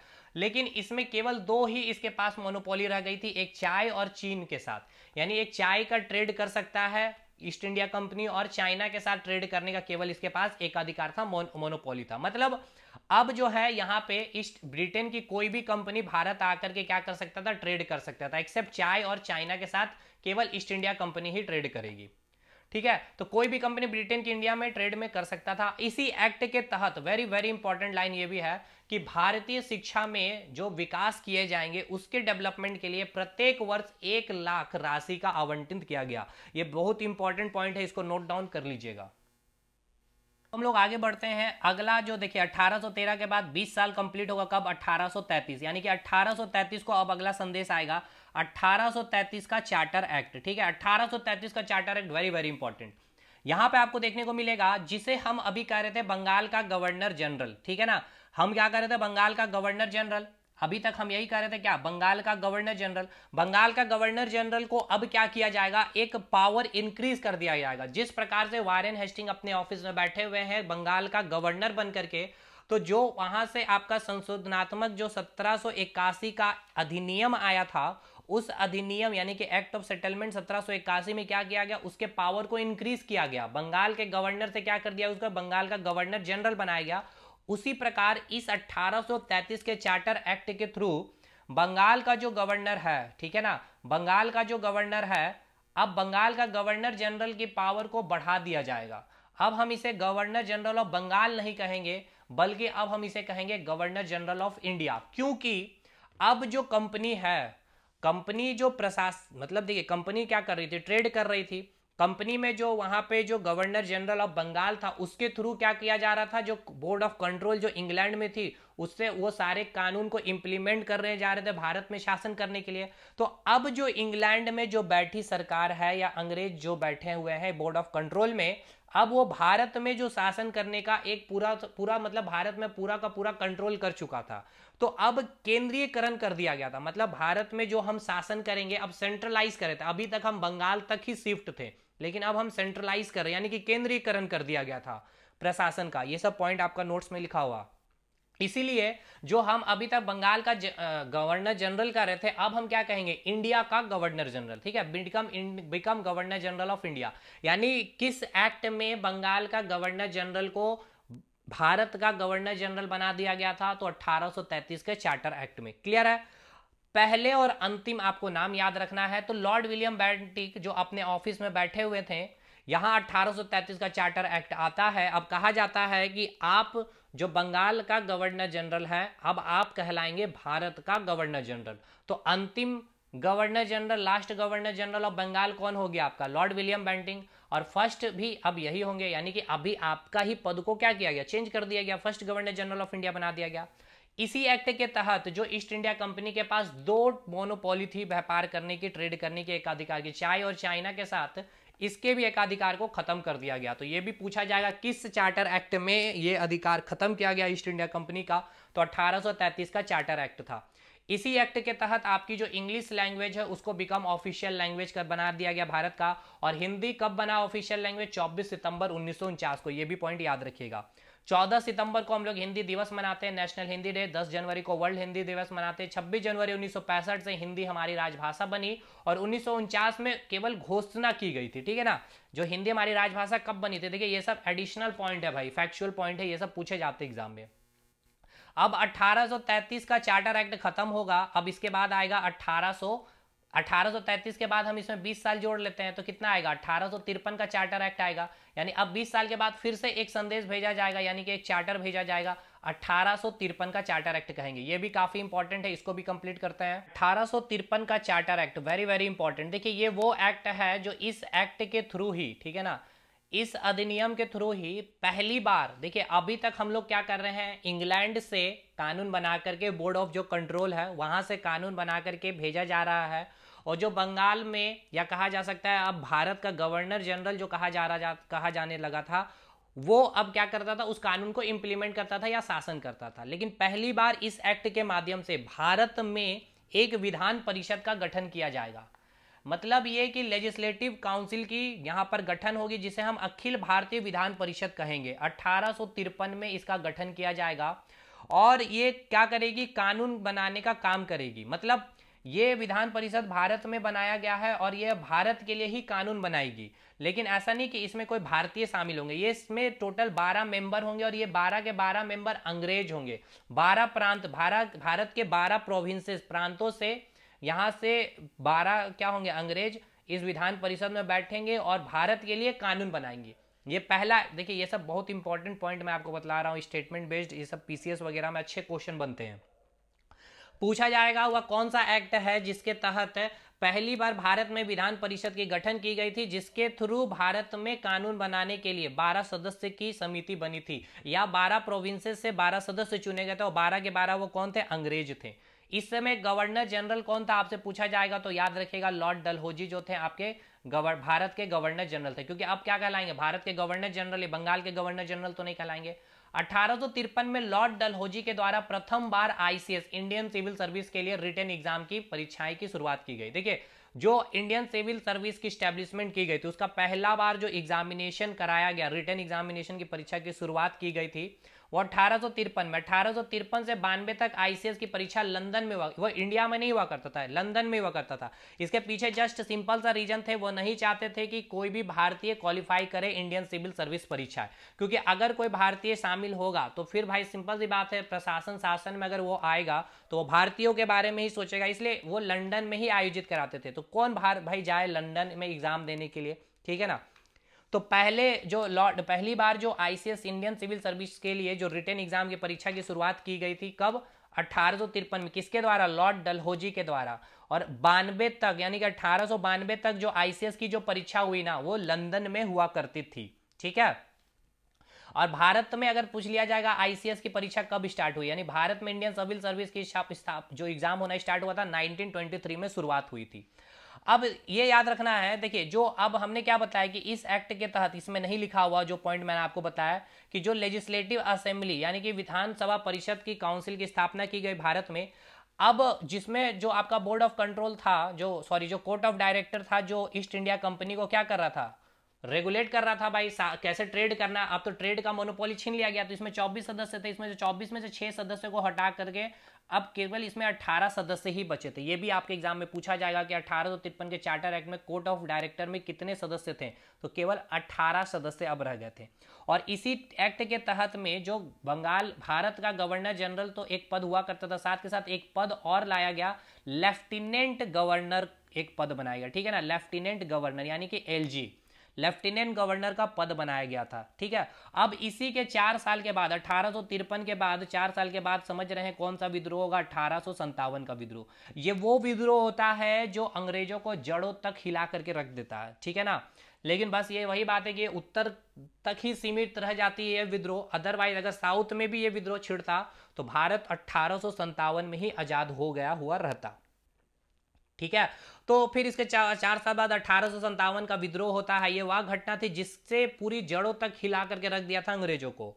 और इसलिए 1857 के जो मेन लीडर थे बहादुर शाह जफर, ठीक है, जो अंतिम मुगल बादशाह थे, उनको क्या किया गया, उनको गिरफ्तारी की गई और देन उसको फांसी वहां पे चढ़ा दिया गया। और उनको कहां पे, वर्मा, यानी वर्मा समझ रहे हैं जो अभी म्यांमार के नाम से जाना जाता है, उनको रंगून भेज दिया गया और यहाँ पर उनकी औपचारिक घोषणा कर दी गई कि अब भारत में, अब वहीं से क्या किया गया, घोषणा कर दिया गया भारत में ईस्ट इंडिया कंपनी की नहीं बल्कि किसकी प्रशासन चलेगी, जो विक्टोरिया है, महारानी विक्टोरिया, उसकी प्रशासन चलेगी। मतलब अब तक जैसे कि हम ट्रेड या प्रशासन ईस्ट इंडिया कंपनी के थ्रू कर रहे थे, अब 1857 के बाद की जो घटना हुई, देखिएगा ध्यान से, अब 1857 के बाद से अब अंग्रेज जो है डायरेक्ट हम लोगों के ऊपर शासन करने वाली है, ये घोषणा कर दी है। क्योंकि देखिए 1857, समझिएगा इसके स्टोरी को समझिए, 1857 का जो विद्रोह था ना, एक बहुत बड़ा व्यापक विद्रोह था जिसने ये भारत जो 1947 में आजाद हुआ, शायद 1857 में ही आजाद हो गया होता भारत, अगर ये विद्रोह 1857 में अगर यूनिटी होती, जैसे कि उत्तर में जिस प्रकार से देखा गया, अगर साउथ में भी अगर होती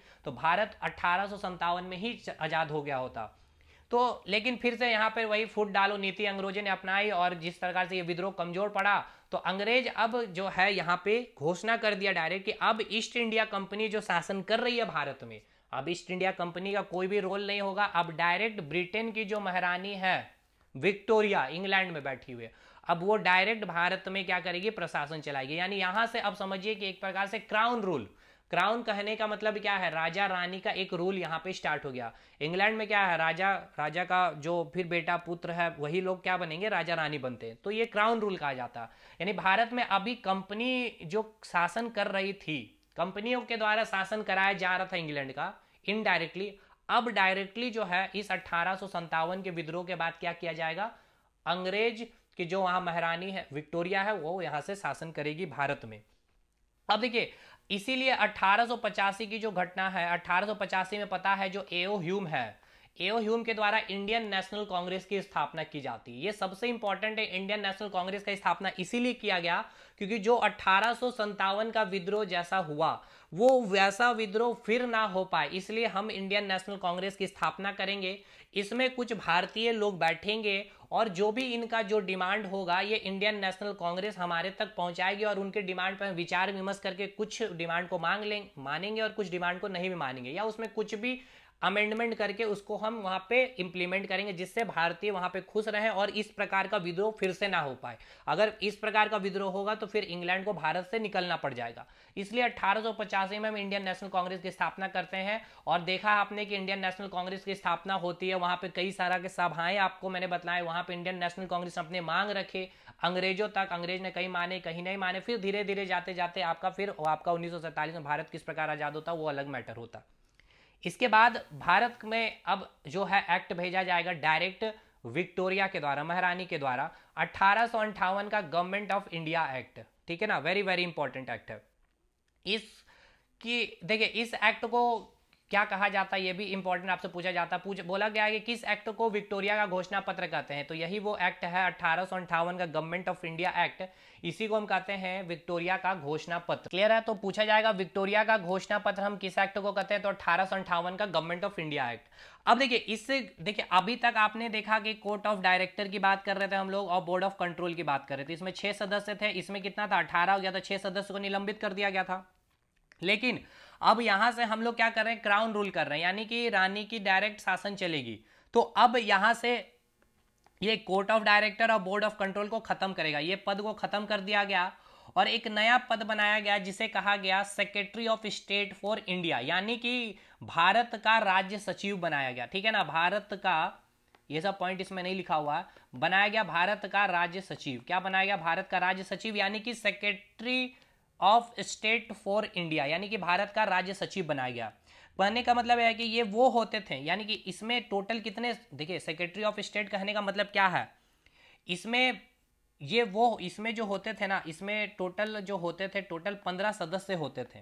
अब इस राज्य सचिव के तहत, यानी कि जो राज्य सचिव हैं, एक व्यक्ति होगा राज्य सचिव, मतलब समझिए इसको अच्छे से, इस पॉइंट को समझिए।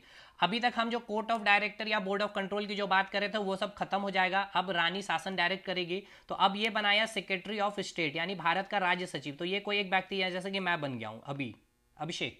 अब मेरे अंदर 15 सदस्य होंगे। अब ये 15 सदस्य कौन होते थे? वो 15 सदस्य होते हैं कि जो पहले कम से कम 10 साल तक भारत में रह चुका हो, रह करके वो अंग्रेज आए होंगे वापस। ठीक है ना, यानी है अंग्रेज जो कम से कम 10 साल तक भारत में रहा। ऐसा क्यों? क्योंकि वो अच्छी तरह से भारत के हर प्रांत के बारे में जानकारी रखता हो, पूरी अच्छी जानकारी जिनको हो, ताकि 1857 का जो विद्रोह हुआ है या वहाँ के लोगों की क्या डिमांड है, वो सब कुछ के बारे हमें बतलाए और उस प्रकार से हम यहाँ पे शासन करेंगे ताकि एक लंबा शासन कर सके और भारत की अच्छी तरह से हम लूटपाट मचा सके। तो यहाँ पर ऐसा नहीं कि कोई भारतीय इसके सदस्य होते थे। ठीक है, तो ये हो गया क्लियर। तो यहाँ पे एक नया सेक्रेटरी ऑफ स्टेट बनाया गया, राज्य सचिव, जिसको आप मॉर्ले मिंटो रिफॉर्म के आगे देखेंगे भी, फिर मॉन्टेग्यू चेम्सफोर्ड रिफॉर्म भी देखेंगे। ये 15 सदस्य होते थे।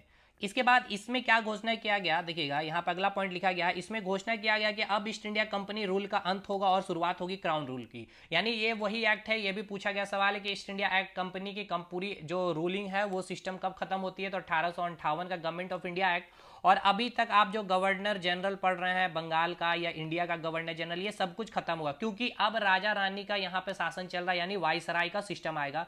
तो अब यहाँ से स्टार्ट होगा जो गवर्नर जनरल भारत का जो था, यानी भारत का गवर्नर जनरल का पद हटाकर अब उसे बनाया जाएगा वाइसराय। तो ये भी याद रखना है, जो लॉर्ड कैनिंग ऑफिस में जो बैठे हुए हैं, जो last governor general of India है, इनको कहा गया कि अब आप फर्स्ट वाइसराय ऑफ इंडिया होंगे, यानी कि अब वाइसराय का सिस्टम चलेगा, क्योंकि यहाँ पे राजा रानी का कंसेप्ट अब आ गया है। ठीक है, चीजें यहां से क्लियर है। तो अब देखिए वाइसराय कैसे हुआ, क्यों हुआ, ये आपको क्लियर हो गया।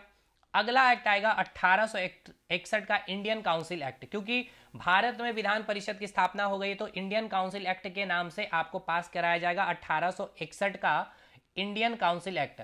सबसे पहले इसमें क्या क्या किया जाएगा, तो देखिए सबसे इंपॉर्टेंट 1860 में इंडियन पिनल कोड एक्ट आएगा। ठीक है, 1871 में आईपीसी की शुरुआत हुई, 1861 में इंडियन हाई कोर्ट एक्ट आया, भारतीय उच्च न्यायालय अधिनियम, ये सब वेरी वेरी इंपॉर्टेंट है पीसीएस के लिए। 1860 में इंडियन पिनियल कोड एक्ट आया, 1861 में आईपीसी की शुरुआत की गई, 1861 में इंडियन हाई कोर्ट एक्ट आया गया। इसी एक्ट के तहत 1861 में भारत के जो वाइसराय है उसको क्या किया गया, एक पावर दिया गया, अध्यादेश जारी किया गया। देखिए ऑर्डिनेंस पावर कहने का मतलब है कि अगर सदन में कोई भी सत्र नहीं चल रहा है और उस समय कोई भी ऐसी घटनाएं आपके देश में हो जाती है, तो आप के पास एक ऐसा ऑर्डिनेंस, एक ऐसा अध्यादेश शक्ति है जो आप वहां पे तुरंत एक्ट बना करके उसे लागू कर सकते हैं। तो ये ऑर्डिनेंस दे दिया गया, एक पावर दे दिया गया इसी एक्ट के तहत 1861 में, जो अभी भी आप अपने संविधान में पढ़ते हैं। आर्टिकल 123 के तहत राष्ट्रपति को मिला है और 213 के तहत गवर्नर को दी गई है। 1860 में फर्स्ट इंडियन बजट प्रेजेंट किया गया by James Wilson. India was started from this budget. देखिए इनकम टैक्स यहीं से स्टार्ट किया गया था, स्टार्टेड फ्रॉम दिस बजट, इसी बजट से स्टार्ट किया गया। और फादर ऑफ इनकम टैक्स पूछ लिया जाएगा तो लॉर्ड कैनिंग का नाम कहेंगे। इसी एक्ट के तहत 1862 में पोर्टफोलियो सिस्टम की, यानी कि पोर्टफोलियो प्रणाली की शुरुआत की, यानी कि मंत्रिमंडल का, या जो मंत्रिमंडल की जो हम लोग बात करते हैं ना, इसकी शुरुआत इसी एक्ट के तहत से की गई थी। ठीक है ना, कैबिनेट मंत्रिमंडल की जो हम लोग बात करते हैं, यानी कि आप इसको पूछा भी जाएगा कि लॉर्ड कैनिंग जो किसने किया था, लॉर्ड कैनिंग ने किया था। और ये भी याद रखिएगा इस पोर्टफोलियो प्रणाली के तहत लॉर्ड कैनिंग ने भारत का विभागीकरण किया था, यहीं से शुरुआत हुआ था कैबिनेट की या फिर मंत्रिमंडल की। ठीक है, 1862 में 3 हाईकोर्ट की स्थापना हुई थी, कलकत्ता हाईकोर्ट, मद्रास हाईकोर्ट और बम्बई हाईकोर्ट। ये सब पॉइंट याद रखिएगा। ये भी पॉइंट याद रखिएगा, आपसे अगर पूछ लिया जाए classification of Indian department, Bharat का विभागीकरण किसने किया था, तो यही लॉर्ड कैनिंग ने किया था, यानी पोर्टफोलियो वाला जो सिस्टम की बात कर रहे थे। अगला एक्ट आएगा 1892 का इंडियन काउंसिल एक्ट। इस एक्ट के तहत भी क्या किया गया, देखिए अभी यहाँ पर आपने सुना, मैंने कहा कि 1860 में फर्स्ट इंडिया यानी कि बजट पास किया गया पहली बार भारत के लिए, जेम्स विल्सन ने पास किया। अब इस बजट में जो है भारतीय क्या कर सकते हैं, डिबेट कर सकते हैं, बहस कर सकते हैं, ये अधिकार दे दिया गया इस एक्ट में। लेकिन कोई वोटिंग करने का राइट नहीं दिया गया था। मतलब जैसे कि इंडियन नेशनल कांग्रेस बैठी हुई है, तो अब वो कोई डिमांड, वो बहस में पार्टिसिपेट कर सकते हैं वहां के नेता, लेकिन कोई वोटिंग सिस्टम में आपका कोई राइट्स नहीं होगा। ठीक है, इसी एक्ट के तहत भारत में अप्रत्यक्ष चुनाव की प्रणाली पहली बार यहाँ पे एक्ट के द्वारा, यानी कि इनडायरेक्ट इलेक्शन समझ रहे हैं ना, जैसे प्रेसिडेंट के इलेक्शन में हम और आप जनता डायरेक्ट भाग नहीं लेते हैं, एमपी एमएलए और जो सांसद है वही लोग भाग लेते हैं और उसके चयन में प्रक्रिया में, तो इनडायरेक्ट हम लोग भाग ले रहे हैं, क्योंकि एमपी और जो एमएलए या एमएलसी को चुन करके कौन भेज रहा है, हम लोग ही भेज रहे हैं। तो इनडायरेक्ट इलेक्शन आपसे पूछ लिया जाएगा, अप्रत्यक्ष चुनाव की प्रणाली कब शुरुआत हुई थी, तो इसी एक्ट के तहत स्टार्ट हुआ था। अगला आएगा मॉर्ले मिंटो रिफॉर्म 1919 का, 1909 का, ये बहुत इंपॉर्टेंट है। देखिए मॉर्ले कौन है, सेक्रेटरी ऑफ स्टेट है, जो मैंने आपको बतलाया, और जो मिंटो है उस समय का वाइसराय था, Lord Minto. Very very important. देखिए यहां से कुछ चीजें हैं, अगर आपको मैं थोड़ा सा क्लियर करूं, ये जो मॉर्ले मिंटो रिफॉर्म जो आया था, इस समय समझिए 1905 वाला समय आपको याद होगा। 1905 की अगर हम लोग बात करते हैं तो आपको याद आ रहा होगा बंगाल का विभाजन क्या हुआ था। इस समय 1905 तक बंगाल में जो ना राष्ट्रवाद, नेशनलिज्म की भावनाएं बहुत अधिक बढ़ गए थे। भारत यानी कि जो भी हिंदू हो चाहे मुस्लिम, उनके बीच एकता बहुत ही भयानक थी। लेकिन आपको पता है अंग्रेज क्या करते हैं, फुट डालो की नीति अपनाए उन्होंने, क्योंकि उनको पता है कि अगर हमें भारतीयों पर शासन करना है तो जो भारतीय हैं उनके ऊपर फुट डालो नीति की, फुट डालो और राज करो की नीति हमें अपनानी होगी। तो जो नेशनलिज्म, जो राष्ट्रवाद, जो हिंदू मुस्लिम के बीच जो उत्पन्न हो रही थी, उसको देखने के क्रम में 1905 में क्या किया गया, बंगाल का विभाजन किया गया। देखिए ये बंगाल का विभाजन इस प्रकार से किया गया, इस प्रकार से बंगाल का विभाजन किया गया। इस साइड ऐसा किया गया कि यहाँ मैक्सिमम हिंदू रहे और कुछ माइनॉरिटी में आपके मुस्लिम रहे, इधर मैक्सिमम में मुस्लिम है और इधर माइनॉरिटी में हिंदू है। इस प्रकार से किया गया कि ये इसके ऊपर क्या करे, डिस्क्रिमिनेशन करे, इनको प्रताड़ित कर सके, और इधर हिंदू मुस्लिम, इससे क्या करे, ये लोग अपने आप में ही लड़ते रहे, अपने मांग हम तक ना पहुंचा, अपने आप में ही लड़े कटे और हम भारत में शासन कर सके। 1905 में बंगाल का विभाजन किया, ये बोल करके कि बहुत बड़ा क्षेत्र है, यहाँ पे प्रशासन करना इतना आसान नहीं हो पा रहा, इसीलिए। फिर साथ के साथ अब अंग्रेज क्या कर रहे थे, जो मुस्लिम थे ना उनके माइंड वॉश करने का काम किया। उनको ये कहा जाने लगा कि जब भारत अगर आज़ाद होता है तो भारत का जो संविधान बनेगा उसमें हिंदुओं को जो भागीदारी मिलेगी उसमें मुस्लिम की कोई भी भागीदारी नहीं होगी, तो मुस्लिमों का कोई भी हक नहीं मिल पाएगा, उनसे सारा हक छीन लिया जाएगा। इस प्रकार से क्या हुआ, उनका एक माइंड वॉश किया गया। तो इसी का एक रिजल्ट 1906 में देखा गया, क्या कि मुस्लिम लीग की स्थापना की गई ढाका में। ठीक है ना, किसने किया नहीं किया वो सब हिस्ट्री का पार्ट है। तो देखिए मुस्लिम लीग की स्थापना क्यों की गई, ताकि मुस्लिमों का संरक्षण हो सके। अब देखिए मुस्लिम और हिंदू के बीच में किस तरह से फुट डालो की यहाँ पे नीति सक्सेस होती हुई दिखी। फाइनली अब यही क्या करेगी, डिमांड करेगी सेपरेट इलेक्ट्रोलर की, यानी कि यानी कि पृथक निर्वाचन मंडल की ये डिमांड करेगी। कहने का मतलब ये है, ये बोलेंगे पृथक निर्वाचन मंडल, कहने का मतलब क्या है कि मुस्लिमों को 2 वोट करने का अधिकार मिलेगा। एक तो वोट जो करेंगे केवल मुस्लिम ही करेंगे और जो वहां पे चुन करके भेजेंगे मुस्लिम, और एक जो पार्टिसिपेशन होगा हिंदू मुस्लिम सबका, वहां पे कोई भी खड़ा होगा, हिंदू भी होंगे मुस्लिम भी, जो सक्षम होंगे वही जीतेंगे। तो ये इस प्रकार से फुट डालो करो की नीति की अपनाई यहाँ पे, और अंग्रेज सक्सेस हुए। और फाइनली ये मांग को यही अंग्रेज चाह भी रहे थे कि इस प्रकार से हिंदू और मुस्लिम आपस में भारतीय लड़े और हमारा काम क्या हो सके, आसान हो सके। तो फाइनली इसमें ये सक्सेस भी होते हैं। और 1909 में मॉर्ले मिंटो रिफॉर्म आता है 1909 में, और यहीं पे ये क्या करते हैं 1909 में, जो आपके डिमांड की थी मुस्लिम लीग ने सेपरेट इलेक्शन डिवीजन का, यानी कि पृथक निर्वाचन मंडल का, वो दे दिया जाता। भारतीय मुसलमानों को विशेष अधिकार दे दिए गए। देखिए ये वो समय है जब मतलब कि समझिए कि जो भारत के अंदर जो राष्ट्रवाद की भावना जग रही थी हिंदू मुस्लिम के बीच, ये पूरा का पूरा यहाँ से फिर से सत्यानाश कर दिया गया। इस अधिनियम के तहत ही पहली बार भारतीय परिषद और वायसराय की परिषद में भारतीयों को भी शामिल किया गया था। ये भी पॉइंट याद करिएगा। यानी भारतीय मुसलमानों को ये जो सेपरेट इलेक्शन डिवीजन जो दिया गया, भारतीय मुसलमानों को मतदान का एक विशेष अधिकार प्रदान किया गया था इस सेपरेट इलेक्शन डिवीजन के तहत, जिसमें यह निश्चय किया गया कि एक मुसलमान है, ठीक है ना, कोई एक मुसलमान है, इसको 2 वोट देना है, ठीक है ना, 2 वोट देना है आपको। एक मतदान आप देंगे जिसमें केवल मुस्लिम कैंडिडेट ही होंगे, ठीक है, यानी मुस्लिम को चयनित करेंगे, और यहाँ पर आपके सारे लोग होंगे, हिंदू मुस्लिम सब सिख ईसाई, उसमें से जो भी मतलब बंदा सही होगा आप वहाँ पे जीत करके वो आएंगे। तो इस प्रकार से 2 क्या हो गया, इनको वोट देने का अधिकार मिल गया। तो मुसलमान को 2 मतदान करने का अधिकार प्राप्त हो गया, जिसमें से एक कंपलसरी मुस्लिम कैंडिडेट को ही देना होगा और दूसरा जिसमें वो योग्य होंगे उसको वो दे सकते हैं। ये हो गया 1909 का मॉर्ले मिंटो रिफॉर्म एक्ट। तो देखिए किस प्रकार से उन बंगाल का विभाजन करके और किस प्रकार से हिंदू मुस्लिमों के बीच में क्या किया, लड़ाई या फिर फुट डालो उनकी नीति अपना दी यहाँ पे। अगला आया मॉन्टेग्यू चेम्सफोर्ड रिफॉर्म। इसमें आपका मॉन्टेग्यू सेक्रेटरी ऑफ स्टेट था, राज्य सचिव था, चेम्सफोर्ड वाइसराय था। इसी एक्ट के तहत प्रांतों में द्वैत शासन की शुरुआत की गई। देखिए जो 1765 से 1772 में जो द्वैत शासन प्रणाली स्टार्ट की गई थी लॉर्ड क्लाइव के द्वारा, वारेन हेस्टिंग ने जिसको खत्म किया, फिर से इस मॉन्टेग्यू चेम्सफोर्ड रिफॉर्म के तहत द्वैत शासन प्रणाली की शुरुआत की, यानी कि दोहरी शासन आपके ऊपर चलेगी, इस एक्ट के तहत स्टार्ट किया गया। ठीक है, इसी एक्ट के तहत पहली बार डायरेक्ट वोट सिस्टम यानी कि प्रत्यक्ष मतदान का यहाँ पे सिस्टम स्टार्ट किया गया। इसी एक्ट के तहत महिलाएं पहली बार भागीदारी ले रही है वोटिंग में। इसी एक्ट के तहत केंद्र में द्विसदनात्मक विधायिका की स्थापना की गई। एक है आपका स्टेट काउंसिल यानी अपर हाउस जिसे कहते हैं, और एक आपका विधानसभा लेजिस्लेटिव असेंबली लोअर हाउस कहते हैं। इसी एक्ट के तहत केंद्रीय और प्रांतीय बजट को भी अलग कर दिया गया, यानी कि केंद्र का बजट अलग होगा और प्रांत का बजट अपना अलग होगा। एंड देन अंतिम बजट में अब हम लोग पहुंच रहे हैं। एक पॉइंट याद रखिएगा, ये जो द्वैत शासन प्रणाली या थोड़ा पिछले बार से अलग था बंगाल की तरफ से। बंगाल की तरह ही फिर से लूट ना हो भारत में, इसके लिए हर 10 साल में एक कमीशन, एक आयोग का गठन किया गया था। यही 1928 में साइमन कमीशन आता है इसके रिपोर्ट की सारी चेक करने के लिए। फिर साइमन गो बैक इन जा रहा है जो लगाते हैं लाला लाजपत राय, फिर उनकी जो मृत्यु होती है, फिर वहां से क्विट इंडिया मूवमेंट, ये सब हिस्ट्री का पार्ट है। खैर ठीक है, अब अंतिम है गवर्नमेंट ऑफ इंडिया एक्ट 1935 का। इस अधिनियम, ये बहुत इंपॉर्टेंट है, इस अधिनियम से ही हमारा जो अभी संविधान देख रहे हैं 70% संविधान इसी एक्ट से लिया गया था। मतलब जो काउंसिल एक्ट भारत में विधान परिषद लेजिस्लेटिव काउंसिल बनाया गया था, वो जो भी एक्ट लाए थे भारत में शासन करने के लिए, जो भी एक्ट था उस एक्ट को भारतीय संविधान, जो हमारा भारत का संविधान, उसमें से 70% हमने लिया है। लेकिन इसमें से याद रखना 10 अनुसूचियां, 321 आर्टिकल और 14 भाग थे। लेकिन एक पॉइंट ये याद रखिएगा कि कोई भी मौलिक अधिकार उस समय नहीं दिए गए थे इस गवर्नमेंट ऑफ इंडिया एक्ट में। तो इस अधिनियम में, यानी हम लोग जो संविधान लिए हैं, मौलिक अधिकार इस एक्ट से एक भी नहीं लिए। ये पॉइंट याद रखिएगा, क्योंकि उसमें कोई भी मौलिक अधिकार नहीं दिया गया था।